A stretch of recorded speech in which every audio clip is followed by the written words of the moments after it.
Patuloy pa rin pong umiiral ang habagat o southwest monsoon sa may kanlurang bahagi ho ng ating bansa at nakakaapekto pa rin ito sa Zambales, Bataan at Occidental Mindoro. Ngayon ho, aalamin natin kung bakit biglang lumalakas ang habagat at kung kailan ito hihina. Gayun din sa may bandang silangan ng ating bansa, panibagong low pressure area naman po ang nabuo na high chance ang category para maging tropical depression o mahinang bagyo. Aalamin natin kung etong LPA kapag naging bagyo ay makakaapekto o palalakasin ho ang habagat o southwest monsoon. Siyempre bago tayo magpatuloy, huwag niyong kakalimutan ho na i-like, i-subscribe at i-share po ang ating update para mas marami ho ang makapanood. Ako po muli si Kuya Francis, ang inyong araw-araw na kasama sa lagay ng ating panahon. Ngayong araw po ng Biyernes, August 14 na po 2026. So ngayon ho, nandyan pa rin po ang habagat o southwest monsoon at apektado pa rin po ang kanlurang bahagi ho ng ating bansa. Tulad ng sinabi ko doon sa mga nakarang update natin, nagkakaroon na ito ng paghina, no? Pero na-stop ho siya simula nung mabuo ang tropical storm Nangka o yung mga bagyo po sa labas ng ating Philippine Area of Responsibility. Napapansin kasi natin na talagang itong hanging habagat ay hinahatak ng mga bagyong nade-develop po dyan sa may kanlurang bahagi ho ng ating bansa. Sa pinaka-latest na update po na inilabas ho ng Pag-asa, meron pa rin tayong nakataas na yellow warning na meron pong 50 to 100 mm sa dami ho ng pag-uulan sa may Batanes, kasama po ang Zambales at ilang bahagi ho ng Occidental Mindoro. Hindi lamang ho yan dahil malaking bahagi ho ng kanluran ng ating bansa ay apektado pa rin ng cloudy skies at meron po mga isolated rain showers or thunderstorms lalo na po sa hapon at sa gabi. So ito po sa area pa rin po ng Metro Manila, kasama po ang Ilocos Region, Benguet, Abra, ang Calabarzon, kasama ho ang Zambales, Bataan, ang Tarlac, kasama ang Pampanga, Nueva Ecija, Bulacan, Marinduque, ang Occidental Mindoro at Oriental Mindoro. Tulad na aking sinabi, maulap na kalangitan na may kasamang mga pag-uulan ho sa hapon at sa gabi dahil po sa habagat o southwest monsoon. Sa mga hindi ho nakakaalam, no, ang habagat ho ay yung malakas na hangin na nanggagaling ho dito po sa West Philippine Sea o Indian Ocean.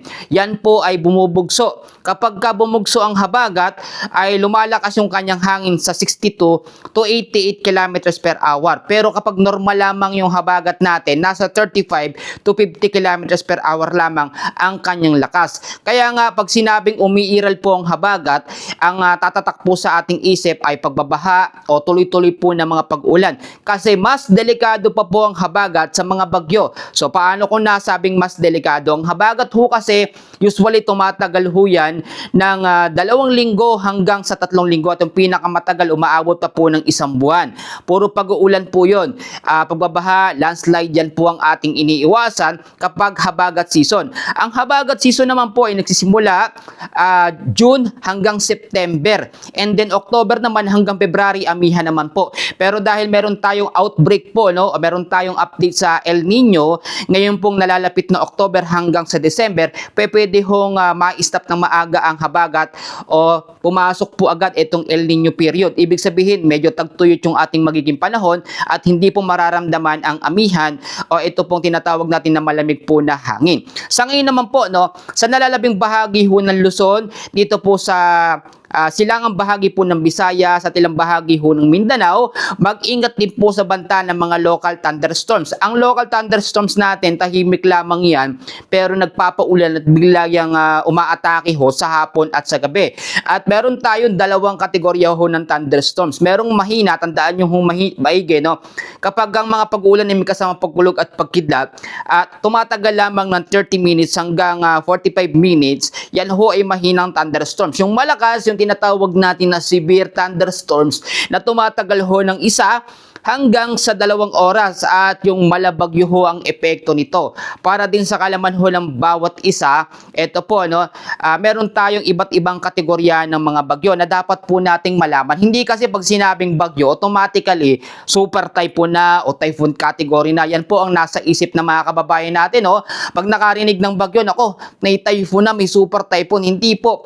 Yung typhoon at super typhoon category ho ng mga bagyo yun. Ngayon, ang category 1 natin na bagyo ay tinatawag hong tropical depression. Yan po yung pinakamahina at susunod nun is low pressure area na merong hangin na 55 to 62 kilometers per hour. Pansinin nyo, mas malakas pa po, no, ang habagat sa signal number 1 o category 1 po na bagyo. Pag category 2 naman natin, tropical storm, merong lakas ng hangin na 63 to 88 kilometers per hour. Medyo delikado na kapag ito ay category 2 o tropical storm. Maraming mga pag-ulan. Category 3, severe tropical storm.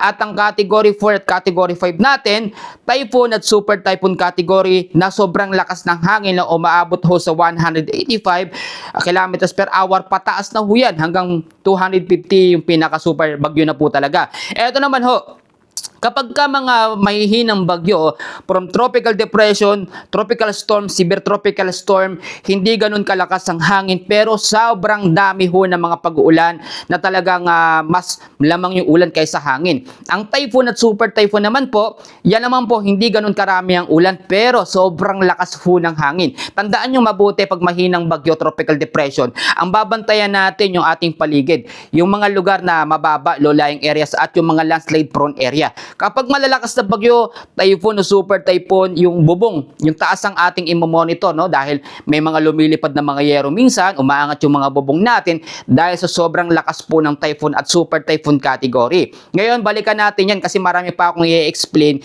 Ngayon, silipin natin yung panibago pong lumabas na low pressure area na high chance po ang category para maging isang tropical depression at mahinang bagyo, no? In-explain ko na yung mahinang bagyo at hindi na po tayo maguguluhan ngayon.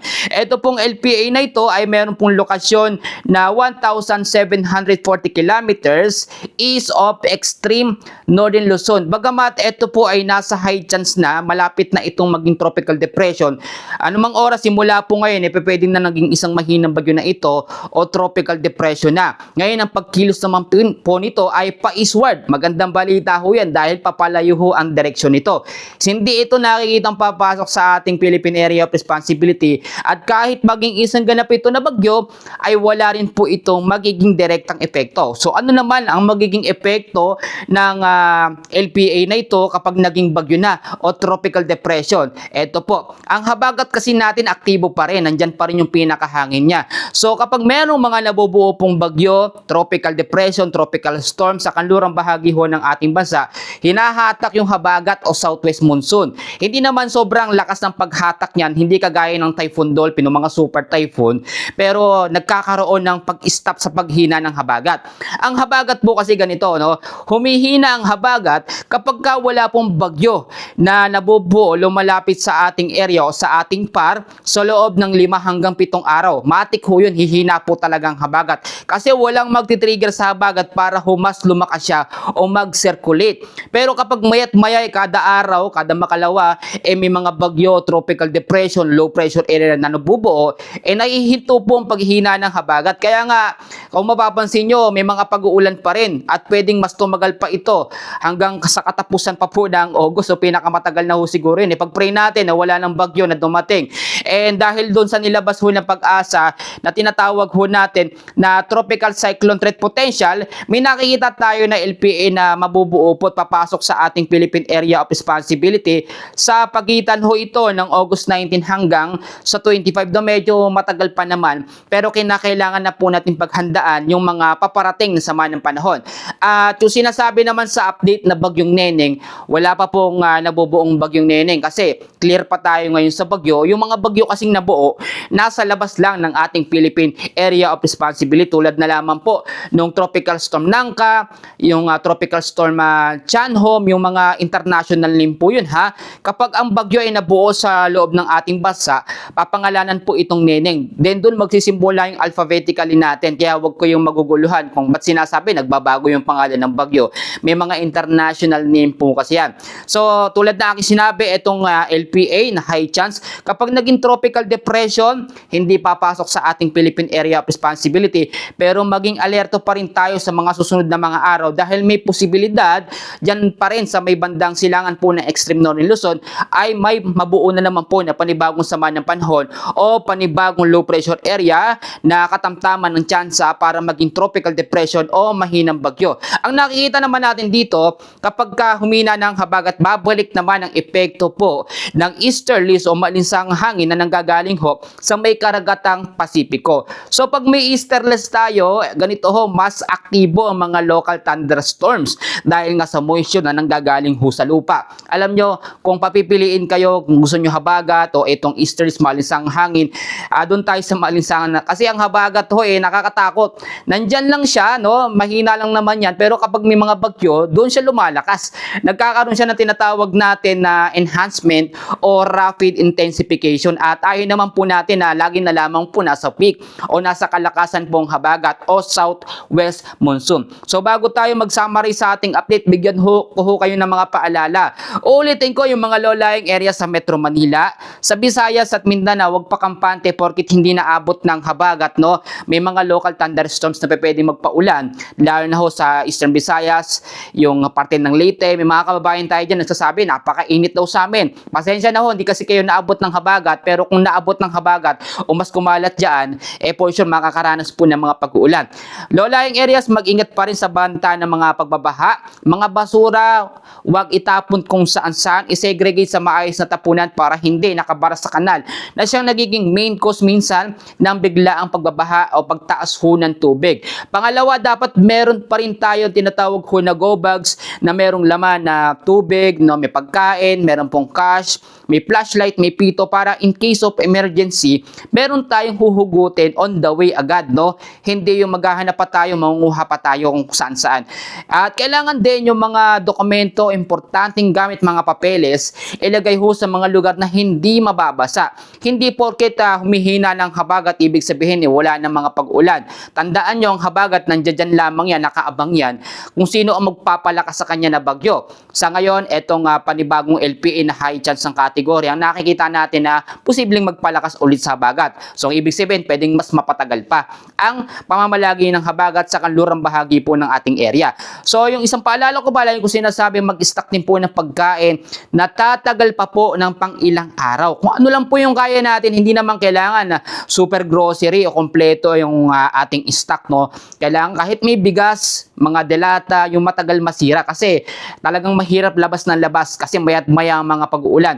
Yung mga maglalaba, magsasampay, medyo alanganin pa po. May habagat pa tayo, may iral pa po, no? Baka mamaya magsampay kayo, pagsilip nyo, basa na. Sayang lang pong pagod natin. At ito, kinakailangan din ho na always kayong mag-antabay sa aking update. Madaling araw pa lang po, nagbibigay na akong ang update sa mga kababayan natin. And then, meron tayong mga urgent update naman na ginagawa sa bandang hapon doon sa isang channel ho natin. Suportahan nyo rin ho yun dahil ako din po ang tagapagbalita po doon. At yung panghuli, panalangin ho natin sa Panginoon na ito nga pong habagat ay humina na kasi sobra-sobrang tubig na po ang nararanasan, lalo na po sa area ng Zambales, Bataan at Occidental Mindoro. Kanluran po ng Luzon at ng Visayas, no? Yung mga lugar ho dyan. At alam naman natin, blessing ang ulan, pero pag sobra-sobra na, hindi na po maganda. Lahat naman ng sobra ay hindi po talaga maganda. Ngayon, i-summarize natin. Ang pangunahing weather system pa rin po na nakaka-apekto ngayon sa malaking bahagi ho ng ating bansa, lalo na ho sa kanlurang bahagi ng ating Luzon at Visayas, ay ang habagat o southwest monsoon. Tanong, kailan ba ito hihina? Ang habagat po ay inaasahang hihina sa mga susunod po na mga araw. Take note kapag walang bagyong pumasok o nabuo po sa loob at sa labas ng ating Philippine Area of Responsibility. Pero kapag may bagyo, asahan natin mas may extend pa ang habagat, pero hindi na po yan kasing lakas ng mga nauna o hindi kasing lakas ng merong Typhoon Dolphin na nasa labas ng PAR ng mga nakaraang mga update ho natin. So, ito pong sinasabi ko is paalala ho sa mga kababayan natin. Pangalawa hong weather system ay ang local thunderstorms na nakaka-apekto pa rin po, no, dyan sa Eastern Visayas at ilang bahagi ho ng Mindanao. Hindi naman masyadong nararamdaman ang local thunderstorms dahil minsan ang akala ng mga kababayan natin is yun dahil sa habagat lamang po o southwest monsoon. Ang Visayas area, ang Mindanao, hindi yan apektado ng habagat o southwest monsoon. Kaya kapag umulan ho sa mga lugar ninyo, yun po ay dahil sa local thunderstorms at hindi po sa bagyo o sa habagat. Wala tayong bagyo ngayon na nakakaapekto sa malaking bahagi ho ng ating bansa. Tatandaan yung mabuti, paiba-iba ang kondisyon ng ating panahon ngayon. Maraming mga pagbabago. Tulad nito, ang habagat, ilang linggo na po nananatili sa ating bansa. Kahit po sinasabi natin na habagat season ngayon, nangyayari naman yung monsoon break. Yung monsoon break, yung pasamantalang paghina o pagkawala ho ng habagat. So ngayon, bago ko tapusin at i-end yung ating update, syempre meron tayong Bible verse po na pag-uusapan at pag-aaralan po ngayong araw po ng Friday. Isingit lamang natin, then may shoutout tayo sa dulo. Ito po, ang atin pong Bible verse ngayong araw po ay matatagpuan po ito sa mga taga-Korinto. Sa Korinto, chapter 13 verses 4 o verses 4. Korinto chapter 13 verses 4. Ito po ang sinasabi. Pasensya na ho, medyo nagkakamali. Ito ho, abot sa pag-ibig. Ang pag-ibig ay matyaga at magandang loob. Hindi maiinggitin, hindi mayabang, ni hindi mapagmataas man. So mga kababayan, tatanungin kita. Meron po ba kayo na ganitong karakteristik na pag-ibig? Tayo ba ay hindi nakakaramdam ng inggit sa ating kapwa? O tayo ba ay hindi nakikitaan ng yabang sa ating sarili? Tayo bilang tao, aminin natin meron tayong kayabangan, minsan naiinggit tayo sa mga kakilala natin, no? Lalo na yung iba, nakikita natin umaangat, nagiging successful, tapos tayo hindi nagbabago yung buhay natin. Nakakaramdam tayo ng inggit. Pero ang itinuturo po ng Panginoon dito, ang pag-ibig ho ay matyaga, magandang loob, hindi maiinggitin, hindi mayabang, ni hindi mapagmataas man. Marami sa atin ang talagang hindi nakikita yung tunay na katotohanan o tunay na ibig sabihin ng pag-ibig. Hindi yung pag-ibig ay pagmamahal lang sa girlfriend, sa asawa, sa anak, hindi lamang po yun. Marami pong itinuturo ang Bible, pati nating Diyos, ang Panginoon natin, patungkol ho sa pag-ibig. So lagi kong sinasabi, tayo ho ay magmahalan sa kabila ng mga bagyo, mga lindol. Tayo lang po mga Pilipino ang magtutulungan at talagang magbibigayan po sa isa't isa. Mahalin natin ang ating mga kababayan at huwag tayong magtanim ng sama ng loob sa ating pong mga sarili. So yan lamang ating update. So eto na, sa shoutout naman po tayo. So eto na po, shoutout time tayo ngayon at sinulat ko pa po para hindi ko makalimutan. Hingi po ako ng pasensya dun sa ibang mga kababayan natin, hindi ko po naisama. Bawi na lang po ako sa next na update natin. So unahin ko po sa shoutout, ito po si Nay Teresita Antojado ng Purok 6, Kataning Hermosa, Bataan. Ito pong si Tatay Biernes Benjo ng Kadkadir, Claveria, Cagayan Valley. Shoutout po sa inyo dyan. Ito pong si Reyma Regacho ng Tubao, La Union. Shoutout po kay Azucena Malate ng Dasmariñas, Cavite. Kay Nanay Jenny Casane ng Bugalon, Pangasinan. Shout out po. Dito din po kay Ma'am Evelyn Espedna from Fairview. Shout out din po sa dito po kay Actob Escobidal family ng Iligan City, Mindanao. Tama ho ba yung pagkasabi ko? At kay Ma'am Esperanza Balatuan Baguio ng Tayaman, Mambirao Occidental, Mindoro. Medyo ang hirap po sabihin. At shoutout din po kay ito po kay Mama Lisa, kay Narciso ng Sambales. Galing po ito kay Paulo Bareda. Shoutout po sa inyo. Pina-shoutout po kayo ng ating kababayan. At galing din po kay Ramon Carmen. Shoutout po kay Tracy, kay Mi, at kay Ira May. Mahal na mahal ko kayo o mahal na mahal ko kayo ng tatay nyo, hindi po kayo nakakalimutan. Ako po, nakakatuwa naman, napaka-sweet po. Mapapasana all ka na lang talaga. At ito po, shoutout po kay Ma'am Ofelia Biernas, kay Ma'am Daisy Beray, kay Sir Berma Bensi. So, shoutout po sa inyo at pasensya ho at shoutout ko po ulit yung mga ibang mga kababayan natin. Mag-comment ho kayo ng inyong pangalan. Yung medyo maunawa, mababasa ho natin ng maayos. At kung taga saan ho kayo, para sa next update ay ma-shoutout ko po kayo. Ako po si Kuya Francis, ang inyong tagapaghatid ng balita sa lagay ho ng ating panahon. Maraming salamat po sa inyong lahat. God bless po sa ating lahat.